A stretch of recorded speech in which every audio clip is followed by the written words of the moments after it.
Hello, Earpers! Are you sick of my face yet? This is your moderator, Jensen Well, joining you for our third and final panel of the day, The Art of Andras, where, of course, we're going to be discussing some amazing things with everyone's favorite show creator. But first, I want to acknowledge our amazing ASL interpreter, Natalie. Thank you so much for your work today. And, okay, Emily, spotlight's Hi. on you. Hello, how Oh are you? God, terrifying, terrifying. Hello, everybody from my basement.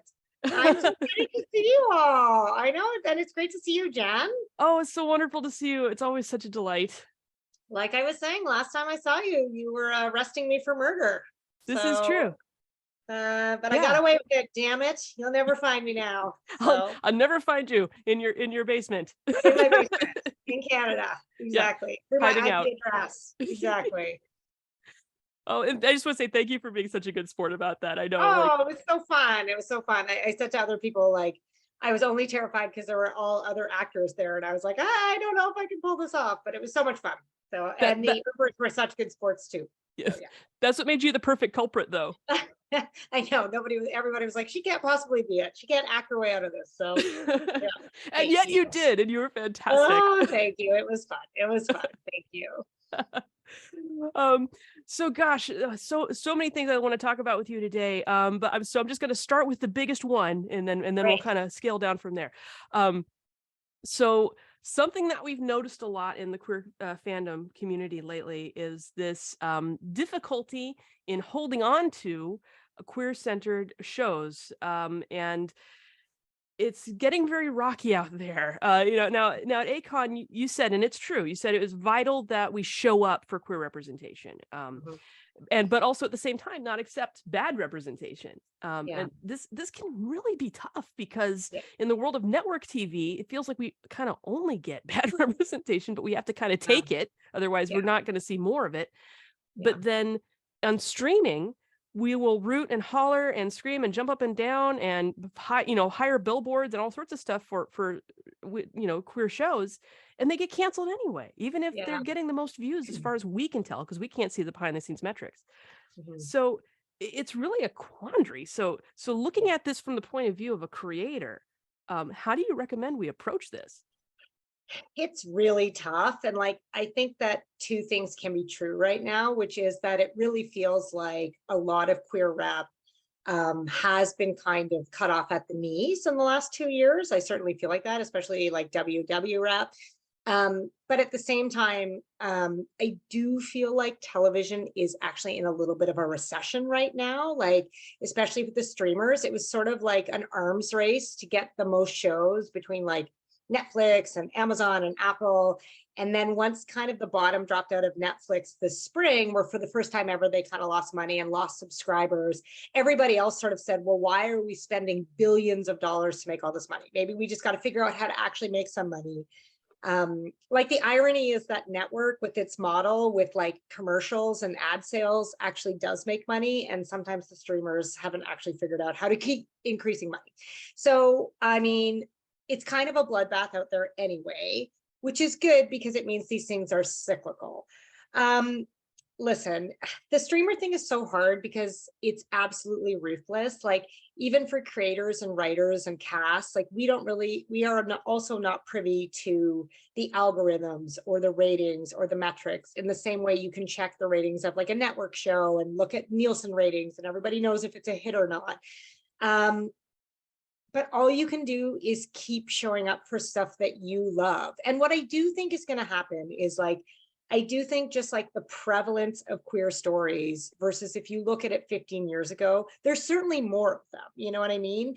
And I think just with the next generation of queer creators and queer actors, I think that that stuff is not going away as it becomes more embedded in kind of things like you talked about network television. I think it will become more normalized. And then I think we have the right to be like, well, we didn't like this, but we do like this. So I'm going to watch this, but I'm not going to watch that. It's never going away. All we can do is keep screaming and yelling. Like, I see a lot of people right now watching Warrior Nun, and that fandom is extremely active online. It feels very Earpy to me, kind of the way the fandom is kind of responding and engaging and being very clever about the way they're asking for what they want, which is another season.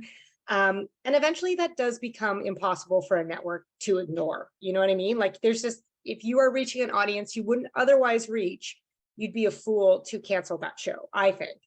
But listen, I just want to end by saying, like, you should not feel in 2022 going into 2023 that you have to suffer through something that you do not feel is adequate rep. Like you no longer have to show up for subtext or queer baiting if you just can't handle it anymore.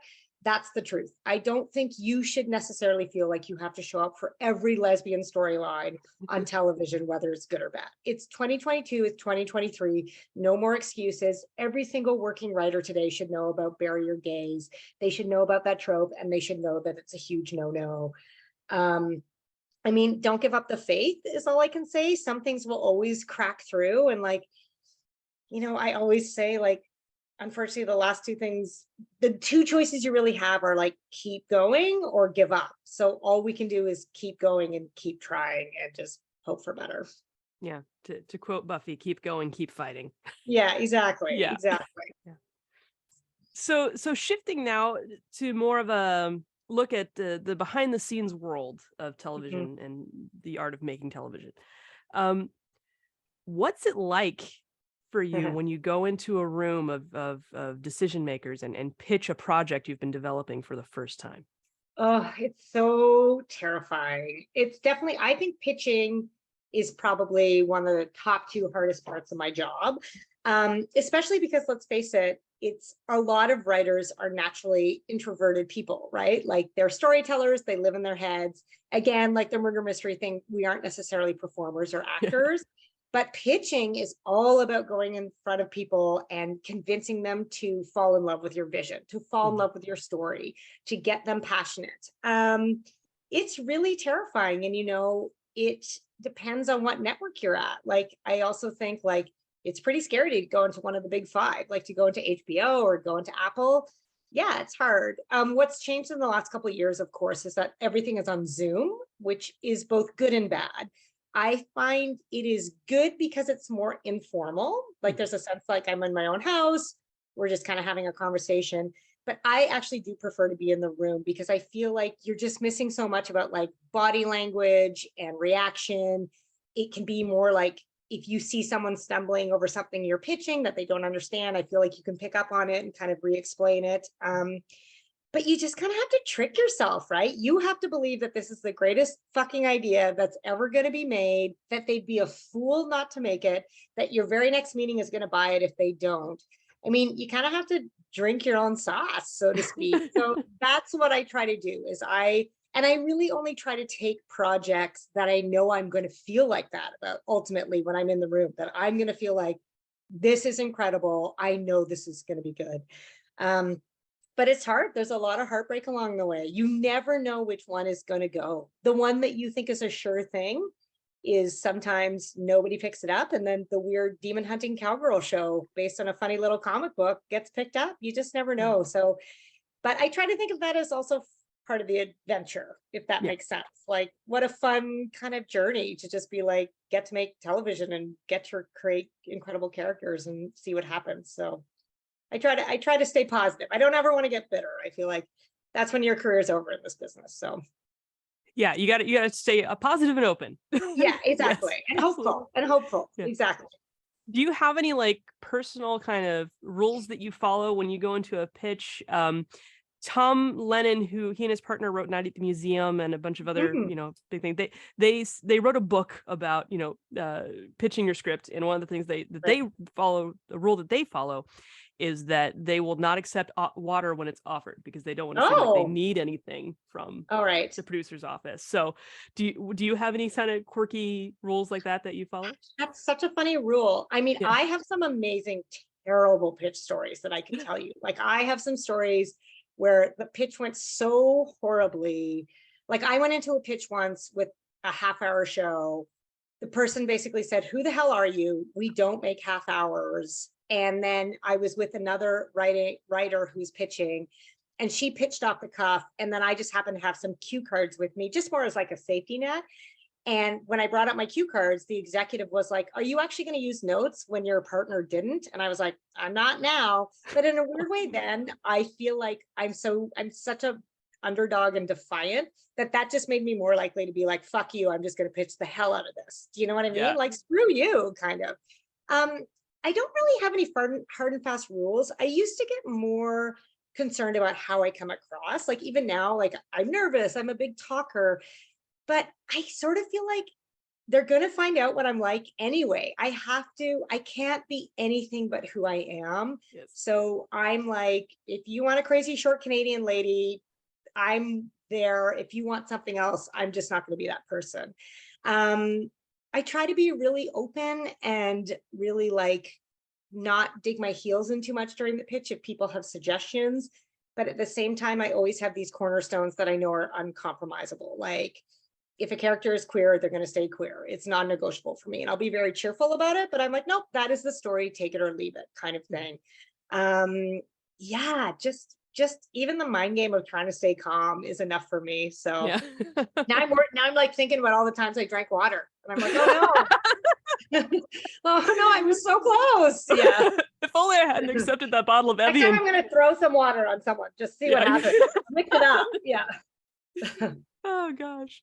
Um, so something that's really interesting is watching the process of going from that initial pitch idea, the one sheet, and the first kind of drafts of that pilot script, and seeing how that can change once Mhm, you get it on, to the final post-production process. mhm. So how much of the proposed story can be changed or impacted based on the input of ideas from other creative trades, like when the director comes in and has their idea, or the design team, or location scouts, like going, well, I couldn't find exactly this, but I found this instead. Like, Right. Great question. And I would say if you're a good showrunner, any of those departments should be able to make suggestions that imply change. You know what I mean? Like, again, especially on a show with Earp, because we never had a huge budget, I really needed everyone on the team to buy in. And I needed them to feel comfortable to come to me with potential alternatives, right? Like, let's say we couldn't find a mansion for the vampire ball, but we found an abandoned Walmart. Is there a way to make that work? Like, I just think if you're too close-minded as the showrunner too, you might miss an incredible idea from someone else. And, I put so much stock in the people I hire. I hire my team because they're good at what they do. I'm a great writer. I know what I can do, but I hired the designer because they're the designer. Like, I hired the director because they are the architect of space, when we're actually making the show, of the visuals. Like, I would be a fool to have too big an ego to not take a suggestion from anyone, even a production assistant, right? And like, sometimes it's instinct. Sometimes you're like, no, I'm not going to compromise on that again, but yes, we can change this. I think you just have to know too, like, what isn't going to affect the story. Like, the color of Caprell's sweater probably isn't going to kill us in the ratings, but having Waverly end up with Champ definitely would. yeah. Like, I just think you just have to know what your lines in the sand are, and also not take every suggestion as a threat, right? But one thing that's funny you talked about with the pilot is like, the pilot script often takes like 2 to 3 years to finish because everybody has an opinion, everybody from networks to directors to producers to cast. So in a weird way, your pilot script is the script that gets worked the most. And then I always say to young writers, episode 2 is actually your hardest episode because suddenly you have to write the next episode in 3 weeks. And that's also teaching your audience what the show is going to look like day to day, right? Like, the pilot is big and splashy and like the big premise and the big conflict, but then what am I actually tuning in for every week? So I actually think episode 2 and 3 are much harder than the pilot. With the pilot, you often get tons of time to kind of workshop it and work on it. So yeah. It absolutely 100% true. In my own teeny tiny little world, I have a scripted podcast, and the first episode was a breeze, and then suddenly we're Yeah. like, oh wait, I've got to write 11 more of these. Yeah, and I have to do it next Yeah, week, right? You're yeah, also yeah, like, well, now I've said I'm releasing them once a week. Yeah. And I yeah, mean, like anything, there's like beauty in like a deadline too. Like, sometimes yeah. beautiful stuff comes because you just can't overthink it. You got to do it. But Mm.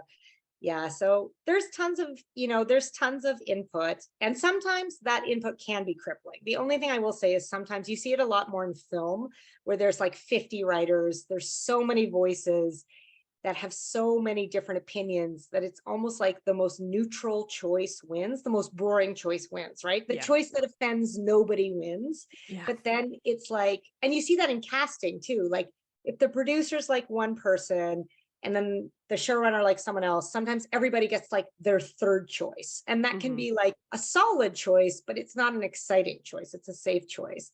Right. So again, just specifically talking about Earp, I feel like Earp succeeded because it was such a crazy underdog show that we weren't getting a lot of notes, to be honest, in the first season. Like, certainly we had our challenges, but by the time anyone was paying attention in second and third season, then everybody wants a piece of the pie. Then everybody wants to give notes because they want to take credit a little bit for what we're building. I'm sort of talking about outside of the production here. Right. But by then as well, the show is kind of established and you can't reinvent it. It's not suddenly going to be on a submarine. You know what I mean? Right. Yeah.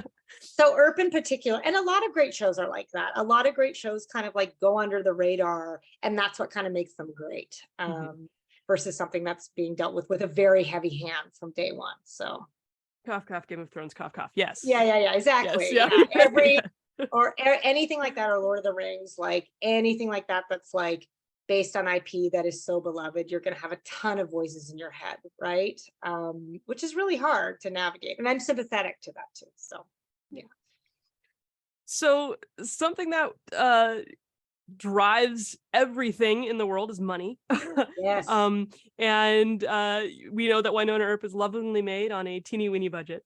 Yes. So I'm curious, would you rather have a micro budget and more creative freedom versus I guess, a macro Yeah. budget but intense oversight from contributing Oof. producers? God, that's a tough question. I I think unfortunately Earp spoiled me. Mm. So I think it would be hard to go back. Like I know what I can do on a micro budget, but knowing that I have a lot of creative freedom would be worth it. I don't know if I have the stamina anymore to have something that's so heavy-handed that like it's just more work, right? If you have something, but I would sure love something with a macro budget. I mean, I'd love to flame out spectacularly on Game of Thrones, third spinoff.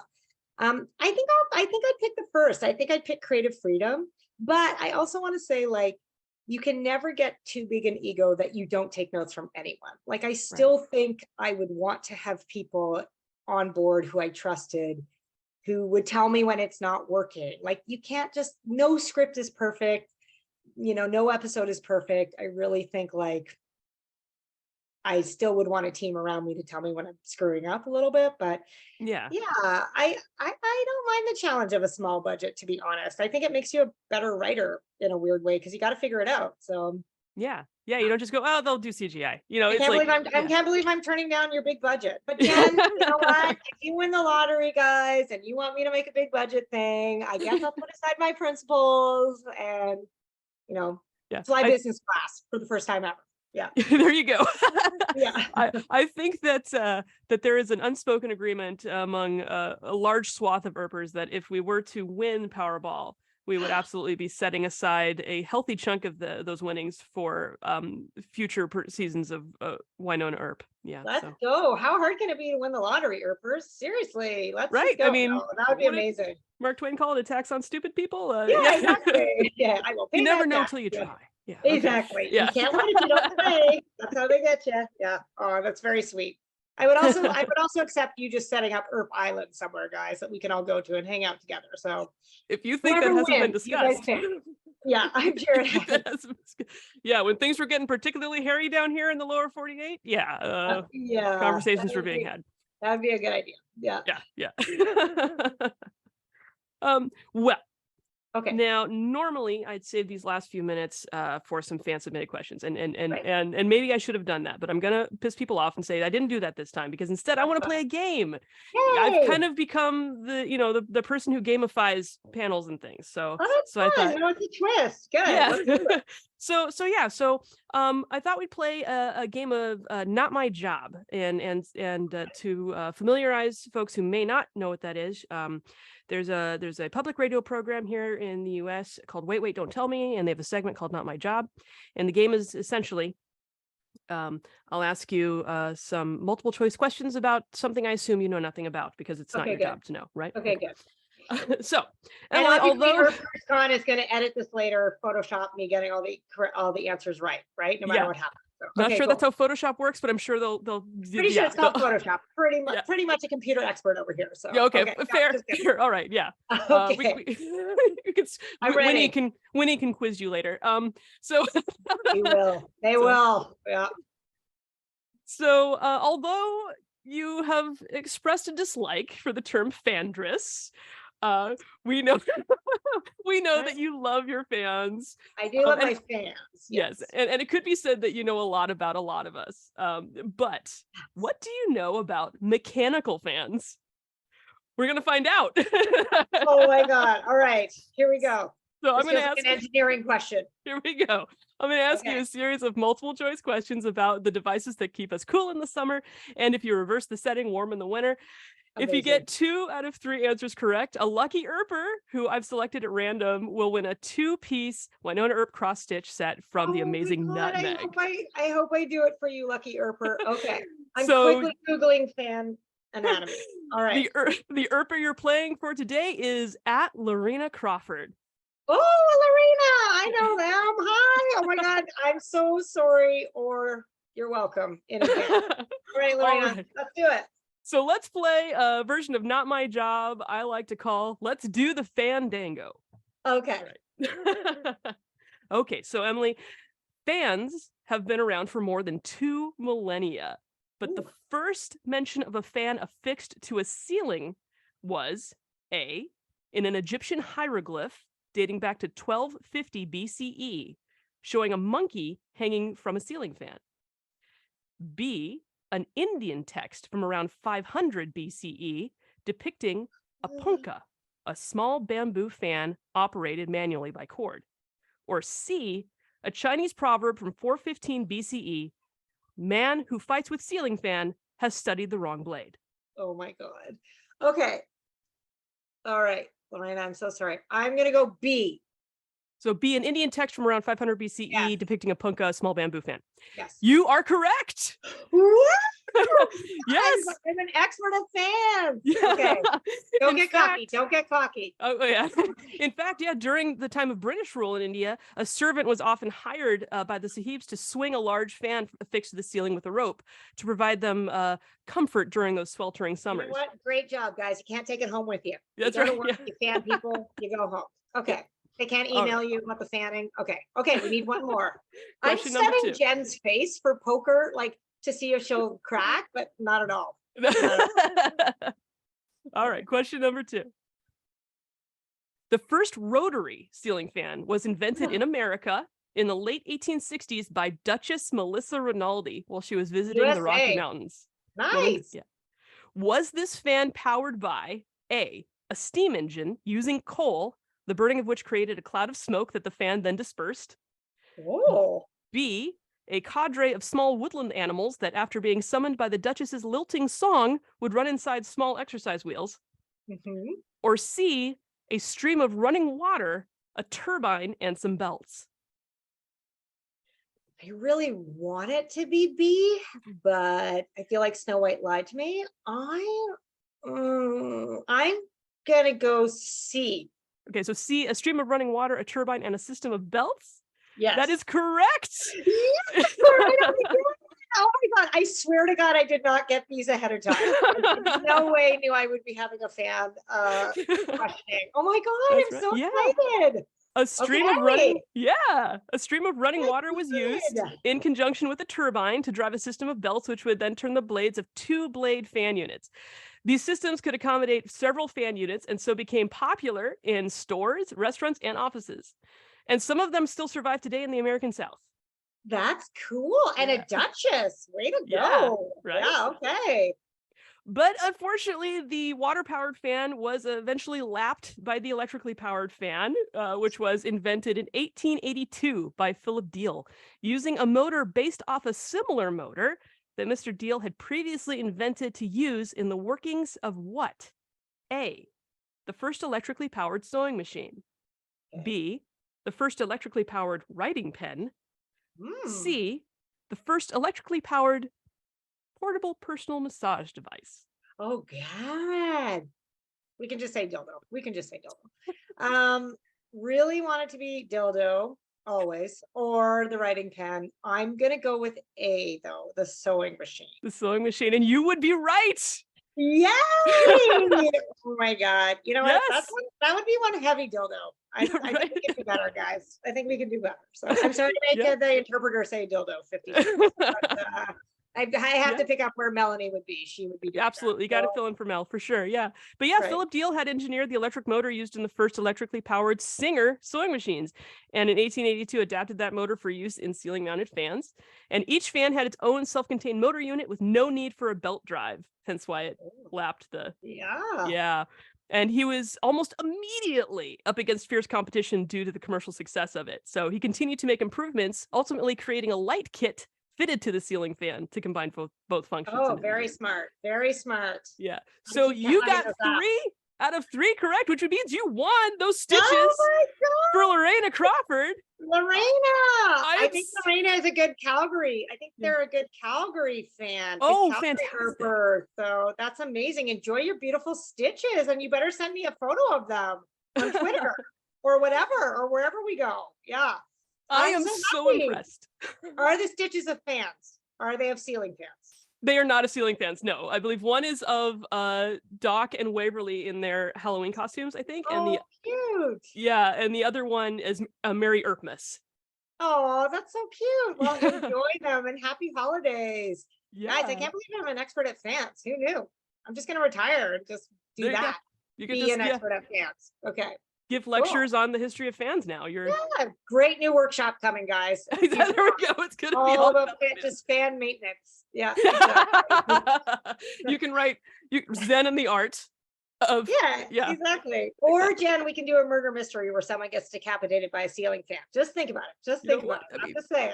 So there's some conventions coming up. You know, I'm excited. I'm I'm excited. But thank you to this convention yeah, for having me, by the yes, way. And thank you to all the Earpers for coming to see us this weekend. We love you guys. yes, So thank and you. And thank you, Jen.